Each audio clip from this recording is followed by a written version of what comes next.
আজরাইল বলে মা মারিয়াম রে, 2টা মিনিট নয়, 2টা কথা নয়, আমি আজরাইল আর 1টা মিনিট সময় দিতে পারবো না রে। ও মা মারিয়াম, তোমার কলিজার টুকরার সঙ্গে আর কথা বলা সম্ভব নয়, কারণ আমি আজরাইল হুকুমের গোলাম, হুকুম হইছে তোমাকে নিয়ে যাওয়ার জন্য গো। আমি 2টা মিনিট দেরি করতে পারবো না। মারিয়াম আলাইহিস সালাম ডাক দিয়ে বলে আজরাইল,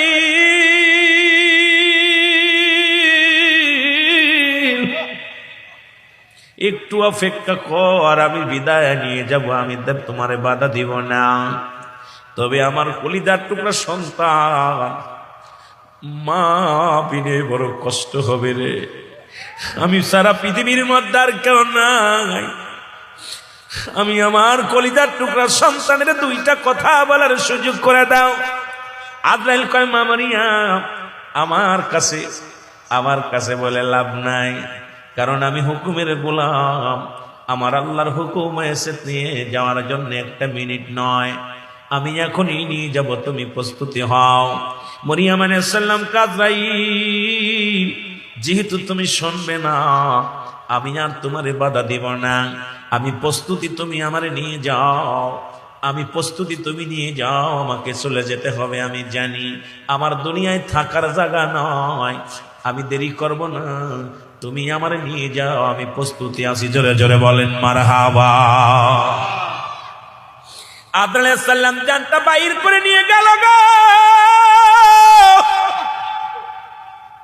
ঈসা আলাইহিস সালাম ফলের ঝাঁকা নিয়ে মার কাছে আসলো। মা মারিয়াম দরজায় পড়ে আছে, ঘরের মধ্যে ঘুমায়। ঈসা আলাইহিস সালাম ফলের ঝাঁকা নিয়ে সামনে হাজির গো। ডাক দেয় না, মা ঘুমাইছে, মা ঘুম ভেঙে গেলে মায়ের কষ্ট হবে। ফলের বাস্তাগুলো, ফলের ছাঁকাগুলো রেখে দিলেন মায়ের শীতানে, রেখে দিয়ে অপেক্ষায় আছে কখন মা উঠবে, কখন মা খানা খাবে। আবার চিন্তা করে মা তো কোনোদিন, আমি যখন ঘরের মধ্যে আসি আমার মা পায়ের শব্দ শুনে জেগে যায়, আজকে মা কেমন ঘুম ঘুমাইলো, মা তো ওঠে না, মা জননী আমার ঘুমায় আসে গো। একবার চিন্তা করে ডাক দেব, আবার চিন্তা করে মায়ের ঘুম ডিস্টার্ব হবে, না পরে ডাকি। ঘন্টা 2 চলে যায়, চিন্তা করে জনম দুঃখিনী মা তো এমন ঘুম ঘুমায় না। মায়ের কাছে যাইয়া মায়ের হাত ধরে ডাকতে বলে মা,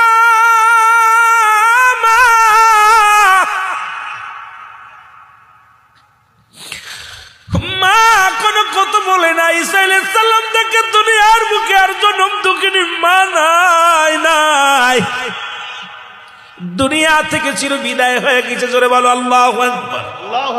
আর একটু জোরে বলেন আল্লাহু আকবার। জনম দুঃখিনী মার নাই। ঈসা আলাইহিস সালাম একটা চিৎকার মেরে বলে মা গো, আমি ফলমূল কারে খাওয়াইব, ফলগুলো কারে খাওয়াইব, কারে আমি মা বলে ডাকবো রে আল্লাহ। আমি মায়ের সঙ্গে 2টি কথা বলতে পারলাম না, আমার মার সঙ্গে কোনো পরামর্শ করতে পারলাম না। জনম দুঃখিনী মাকে তুমি নিয়ে গেলে আল্লাহ, নিয়ে গেছো, কোনো দুঃখ নাই, কোনো কষ্ট নাই, তবে তুমি তো আমাকে ক্ষমতা দিছো মরা মানুষ জিন্দা করতে পারি। একবার তুমি আমার সেই সুযোগটা দাও, আমি আমার মায়ের জিন্দা করে 2টা কথা জানতে চাই। জোরে জোরে চিল্লা বলা যাবে না মারহাবা। এই দুনিয়ার মুসলমান,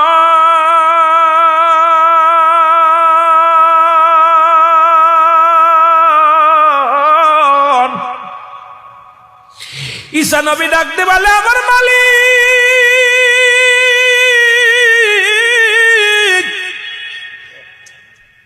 তুমি বিনে আমার কোনো ভরসা নাই, কোনো মাবুদ নাই, তবে একটা বড় সুযোগ দাও আমার গো মালিক, আমি যেন মায়ের সঙ্গে 2টি কথা বলতে পারি। জিবরিল আমিন আসে কয় নবী ঈসা গো, সুযোগ আল্লাহ দিছে, তুমি জিন্দা করো। ঈসা আলাইহিস সালাম ডাকতে বলে মা, ও মা বলে যখন একটা ডাক দিছি, ঈসা নবীর মা জেগে গেছে। জোরে বলেন মারহাবা। আর একটু জোরে বলেন মারহাবা। ফল দেখিয়া হাতের মধ্যে ঈসা নবীর মাঝে গায়ে বাসা ফল আনছনি, কয় হা। মা গো এসে আর তোমারে পাই নাই। ডাক দে বলে, মা গো দুনিয়ার মায়া ছেড়ে চলে গেছে, আমি একটা কথা জানতে চাই, তোমার মৃত্যুটা কেমন হয়েছে মা, একটু জানতে চাই। আমি আর কিছু জানার জন্য তোমারে ডাকি নাই। মাগো আমি জানতে চাই আমার মায়ের রূহটা কেমনে বাইর করেছে আজরাইল। এর জনম দুঃখিনী মা মরিয়ম ডাক দে বলে, আমারই শাসন, পৃথিবীর মধ্যে তুই যখন এসেছিলি এত কষ্ট পাই নাই। এই দুনিয়ার মধ্যে মৃত্যু যন্ত্রণা এত কঠিন আমি আগে বুঝতে পারি নাই রে। আমি মরিয়মের জীবনে এত কষ্ট জীবনে পাই নাই। আজরাইল আমার সঙ্গে ব্যবহার মনে হয় ভালো করে নাই। আল্লাহ, আর একটু জোরে বলেন আল্লাহু আকবার। ঈসা আলাইহিস সালাম ডাক দে বলে, আজরাইল আয়, আজরাইল আয় হাজির। ঈসা আলাইহিস সালাম ডাক দে বলে, আজরাইলে আগে বলো আমার মায়ের রূহটা তুমি কেমনে বাইর করেছো? আমার জনম দুঃখিনী মা কত অত্যাচার, কত আঘাত, কত কষ্ট সহ্য করেছে, আজকে আমার মায়ের রূহটা বাইর করেছো, মা বড় কষ্ট পেয়েছে। আগে বলো আমার মায়ের রূহটা তুমি কেমনে আসান করেছো, কেমনে রূহটা বাইর করেছো? আজরাইল বলে, হুজুর আপনার মাকে আমি সালাম বিনিময় করেছি, আপনার মাকে সালাম বিনিময় করে শুধু আপনার মায়ের মাথার উপরে হাত মুবারক রেখেছিলাম। আমি এত আসানে পৃথিবীর কারো জান এখনো নিই নাই, এত আসানে আপনার মায়ের জানটা আমি বাইর করেছি। সন্তানের বুকে দুধ খাইতে খাইতে যেমনি সন্তান মায়ের বুকে দুধ খাইতে খাইতে ঘুমায়া যায়, তদ্রূপ ভাবে আপনার মায়ের জানটা আমি বাইর করেছি। এরে মা বাজার চিৎকার মেরে মারিয়াম বলে, বাবা বাচ্চা দোন ঈসা রে। এরে আজরাইল কি শুনাইলো, আমার যে কষ্ট হয়েছে, আমার সমস্ত দেহ কেন, আমার দেহের মধ্যে যন্ত্রণা, আমার মন বলেছে আমার গা থেকে সমস্ত চামড়াগুলো টেনে হিসড়ে ছিঁড়ে ফেলেছে। জোরে জোরে চিল্লা বলা যাবে না মারহাবা। আমার মুসলমান বাবারা, আমি বলতে চেয়েছিলাম মৃত্যুর যন্ত্রণার কথা বলতেছিলাম। ঈসা আলাইহিস সালাম কাঁদতে কাঁদতে লোকজনের কোথায় পাবে ঈসা নবী, মার জানাজা পড়া হবে, গোসল করাবে। ঈসা আলাইহিস সালাম বড্ড পাগল হয়ে গেলেন মায়ের সঙ্গে, মাকে হারাইয়া পেরেশানিত হয়ে গেলেন। কাঁদে আর বলে, কিয়াসির রে, আমার মায়ের কবর খোঁড়া লাগবে, আমার মায়ের দাফন করা লাগবে, কাফন করা লাগবে। ও মুসলমান, আল্লাহ তাআলা কিছু ফেরেশতাদের পাঠিয়ে দিলেন।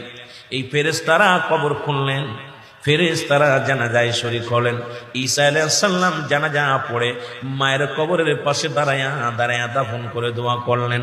আর ঈসা আলাইহিস সালাম ডাকতে বলে, আল্লাহ তুমি আমার মৃত্যুকে আসান করে দিও, পৃথিবীর সমস্ত মুমিনদের তুমি মৃত্যুটা আসান করে দিও। জোরে জোরে চিল্লায় বলেন আল্লাহু আকবার।